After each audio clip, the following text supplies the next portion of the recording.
Bonjour à tous et à toutes, je suis ravie de vous retrouver aujourd'hui en vidéo pour vous présenter mon second point lecture pour le mois d'octobre. Pour le mois d'octobre, j'aurai que deux points lecture à vous présenter, donc il n'y en aura pas de troisième, parce que j'ai lu moins de livres en quantité que les autres mois. Par contre, au niveau du nombre de pages, je me retrouve à peu près dans dans la moyenne générale, parce que vous allez voir que j'ai lu pas mal de livres qui sont quand même assez longs. Du coup, voilà, ça a équilibré un peu tout ça. Bref, dans ce point lecture, je vous parlerai donc tout d'abord du château de Édouard Carré. Puis je vous parlerai de La Sublime Communauté, le tome 1, Les Affamés d'Emmanuelle Anne. Ensuite, je vous parlerai de Au revoir là-haut de Pierre Lemaitre, avec une petite aparté par rapport à l'adaptation cinématographique. Puis je vous parlerai de Dracula de Bram Stoker, que j'ai pour ma part dans cette vieille édition. Ensuite, je vous parlerai de November 9 de Colleen Hoover.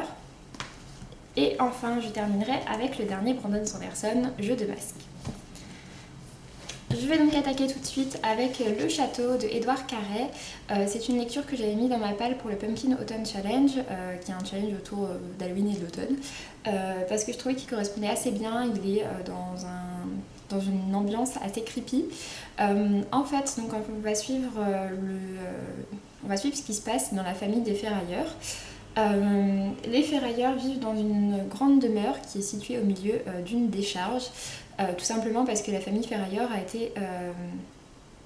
a été chargée par la ville de Londres de la mission de s'occuper de leurs déchets. Du coup, ils vivent au milieu de cette grande décharge, et dans la famille des ferrailleurs, il y a vraiment toute une hiérarchie. Donc on va suivre à la fois un jeune garçon qui s'appelle Claude et qui lui est vraiment dans les hautes sphères des ferrailleurs, même s'il ne s'entend pas très bien avec toute sa famille.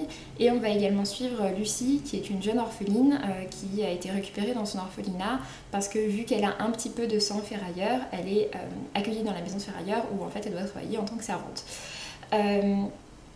Du coup voilà, on va les suivre dans cette ambiance-là. C'est une ambiance donc assez sombre qui est très marquée par les déchets, par la poussière, par la suie, etc. Et en fait, chaque personne dans la famille ferrailleur a un objet de famille qui lui est attribué et qui est un objet qui va le suivre pendant toute sa vie. Et Claude a un don un petit peu particulier, à savoir qu'il fait partie des seules personnes qui peuvent entendre ce que dit l'objet de famille.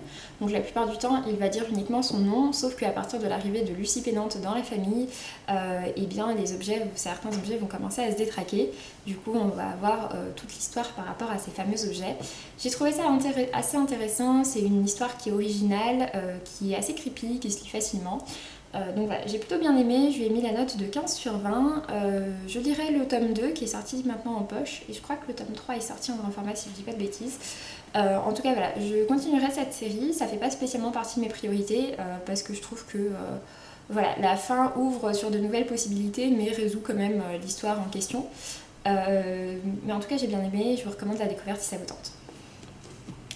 Ensuite, j'ai donc lu La Sublime Communauté, le tome 1, Les Affamés d'Emmanuelle Anne, qui est publié aux éditions Actes Sud Junior et que j'ai reçu de la part du site internet Babelio. J'ai été invitée à rencontrer l'auteur. Par rapport à ce livre, il s'agit d'une histoire qui est classée en dystopie puisqu'elle possède un léger aspect dystopique young adult. On va y suivre trois personnages principaux, donc Tupac qui vit à la frontière brésilienne, Ekian qui vit dans le Sahara et Ashoka qui vit en Inde. De par chacun des trois, on va vraiment découvrir pas mal de choses sur les mythes et sur les peuples, etc. desquels ils viennent. Et en fait, de par les trois, on va voir vraiment l'effet de la fin du monde en quelque sorte, en tout cas de l'épuisement des ressources de la planète. Ce qui va se passer, etc. Et en fait, il y a des portes qui existent et qui apparemment seraient reliées aux 6 mondes, qui est quelque chose dont on ne sait pas grand chose. Mais en tout cas, on comprend assez vite que les trois personnages ont une place assez importante à jouer. Et donc voilà, on a vraiment le tout début de la mise en place de cet univers dystopique. Malheureusement, pour moi, c'est pas un livre qu'il a vraiment fait. J'ai trouvé que tout l'aspect sur les peuples, etc. était super intéressant, mais je trouve que c'est très desservi par le fait que ce soit ancré dans de la dystopie. En fait, je trouve que du coup, quelqu'un qui va acheter ce livre parce qu'il est classé en dystopie va être vraiment déçu de ne pas y trouver de la dystopie et de trouver quelque chose qui est assez lent. Je trouve qu'en fait, le tout est pas très bien mélangé, pas très bien mis ensemble, et du coup que ça dessert finalement les messages qui étaient intéressants. Mais voilà, je trouve que le tout s'accorde pas très bien. En plus de ça, je trouve également que les personnages ne font pas forcément des actions qui sont adaptées à leur âge, et notamment le personnage d'Ashoka, qui est un enfant qui a 7 ans, et qui clairement se comporte comme se comportent les deux autres personnages qui ont 13 et 14 ans. Du coup voilà, je trouve que c'est pas, très justifié cette différence d'âge. Donc voilà, j'ai un avis du coup assez mitigé sur ce livre. Il y a des points positifs, mais je trouve que voilà, dans le tout se met pas très bien ensemble, et du coup pour moi qui ai quand même lu pas mal de dystopies, etc., je trouve que de ce côté-là c'est quand même assez faible. Je lui ai mis la note de 12 sur 20. Après voilà, malgré mon avis qui est assez négatif, si c'est un livre qui vous tente, je vous encourage bien évidemment à essayer et à voir ce que ça donne pour vous. Je suis désolée, je me prends un peu le soleil dans la tronche, c'était pas le cas quand j'ai allumé la caméra. Ensuite, j'ai donc lu Au revoir là-haut de Pierre Lemaitre, donc, qui avait été pris Goncourt en 2013 et qui vient d'être adapté au cinéma par Albert Dupontel. C'est donc pour ça que je voulais absolument le lire avant, même si déjà c'était un livre qui me tentait. Et donc c'est une amie à moi qui m'a prêté son édition collector, qui est juste super jolie et qui est en hardback en plus.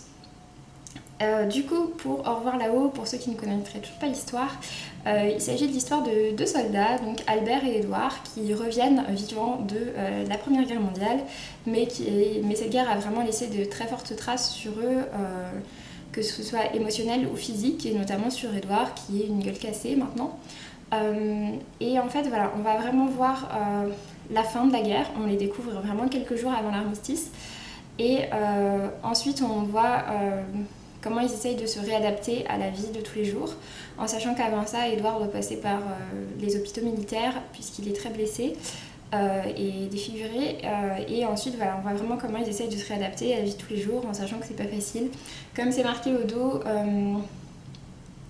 Albert et Édouard, deux amis liés par le sort, comprennent que la France, si elle glorifie ses morts, ne donne pas de place aux survivants.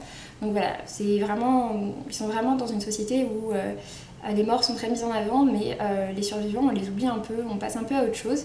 Et on voit vraiment leur difficulté du coup à s'en sortir, et c'est pour ça qu'ils vont décider de monter une arnaque, à savoir qu'en fait ils vont proposer aux communes de leur vendre des monuments aux morts, sauf qu'ils ne comptent absolument pas leur livrer les monuments aux morts, mais juste ils font un catalogue et ils leur proposent de les vendre.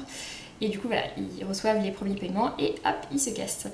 Donc voilà, j'ai vraiment beaucoup aimé ce livre. J'ai trouvé que l'histoire était assez loufoque, que les personnages étaient très très attachants. Et d'ailleurs ça a été très bien retranscrit dans le film. J'aime beaucoup ce qu'ils ont fait d'Albert et d'Édouard. Voilà, c'est une histoire voilà, qui est très immersive. Après, je dois dire que le passage sur la guerre, sur les blessures de guerre, les hôpitaux et tout ça est quand même assez dur, que ce soit dans le film ou dans le livre. En plus de ça, dans le livre, il se passe quand même un certain temps avant que l'arnaque commence à apparaître. Donc voilà, c'est quand même, je tiens quand même à préciser qu'il y a cet aspect-là qui est assez difficile, mais je trouve que ça reste vraiment une très très chouette découverte à faire. Et voilà, c'est un livre un peu original. Je lui ai mis la note de 17 sur 20. Ensuite, je voulais me lancer dans une découverte de saison, un grand classique du genre, à savoir donc Dracula de Bram Stoker, que j'ai pour ma part dans cette vieille édition des classiques de l'ASF qui date je crois de 1975. Et d'ailleurs, je vous montre, qui est imprimé entièrement en encre violette. Ce qui est assez original et qui a certaines illustrations, notamment celle que je vous ai mise sur Instagram. Parce que ouais, c'est celle du comte Dracula. Donc celle-ci. Mais voilà, donc en fait pour l'histoire, c'est assez compliqué à résumer. En gros, il y a un comte Dracula qui vit en Transylvanie, il me semble, et on va suivre l'histoire d'un jeune homme qui va arriver chez le comte Dracula parce qu'il doit gérer avec lui des histoires par rapport à une demeure qu'a acheté le comte Dracula au Royaume-Uni. Et ensuite on va voir également donc tout ce qui se passe une fois que le comte Dracula arrive au Royaume-Uni, en gros. Vraiment c'est une histoire que je suis très contente d'avoir découverte. Après je tiens à dire que sa réputation est pas tout à fait vraie, à savoir que il a la réputation d'un livre qui fait peur.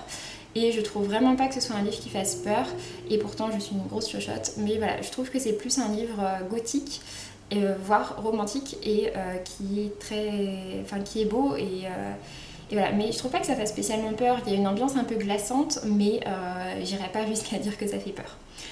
En tout cas voilà, ça a été une bonne découverte, je suis contente de l'avoir lu, c'est un roman qui est quand même assez conséquent. Moi dans l'édition que j'ai il fait à peu près 450 pages, je crois que dans certaines éditions poche il va jusqu'à 650 pages. Après je trouve que ça se lit quand même assez facilement, c'est pas un style qui est particulièrement difficile. On change pas mal de points de vue, il y a des points de vue de journaux, de journal intime, de rapports de médecins, etc. Enfin il y a pas mal de points de vue différents et je trouve que c'est assez facile à lire et assez accessible finalement par rapport à ce que j'en pensais. Ensuite, j'ai donc reçu le dernier Colleen Hoover, à savoir November 9, et je remercie les éditions Hugo Roman pour ça, parce que voilà, Colleen Hoover, c'est une auteure que j'aime beaucoup. J'ai pas lu énormément de ce qu'elle a écrit, vu qu'elle a quand même écrit pas mal de romances. Mais en tout cas, voilà, Ugly Love pour ma part, c'est vraiment ma préférée, et j'ai également beaucoup aimé Maybe Someday. Du coup, j'avais très envie de découvrir celui-ci, même si je trouve pas que la couverture soit très fameuse. En fait, donc pour l'histoire, on suit Fallon et Ben qui ont 18 ans et qui vont se rencontrer un peu par hasard dans un restaurant. Et tout de suite, il va y avoir une extrêmement bonne entente qui va se faire entre les deux personnages. Malheureusement, chacun des deux a des projets pour sa vie, a des choses de prévues, et pour l'un des deux, ça se passe en Californie et pour l'autre, ça se passe à New York, autrement dit aux deux extrémités des États-Unis. Et du coup voilà, ils décident de se laisser vivre leur projet. Et du coup, mais vu qu'ils s'entendent très bien, ils décident de se voir en fait pendant 5 ans, tous les 9 novembre, vu que c'est la date à laquelle ils se rencontrent. Et donc de se retrouver tous les 9 novembre, mais de ne pas communiquer entre les deux, ni rien du tout. Donc voilà, j'aimais plutôt bien le postulat de départ, j'ai beaucoup aimé vraiment quasiment tout le roman. Le seul petit bémol que j'ai à y dire, je vais pas vous spoiler, mais je trouve qu'il se passe quelque chose de un petit peu mélodramatique à un moment du livre, et voilà, je trouve que pour moi c'était un petit peu le truc en trop, et j'aimais beaucoup l'histoire sinon, que je trouvais plutôt simple et qui me plaisait beaucoup. Et voilà, c'est vrai qu'il y a ce petit aspect là que je trouvais un petit peu en trop, mais malgré tout ça reste une très bonne lecture, et j'aime énormément les deux personnages.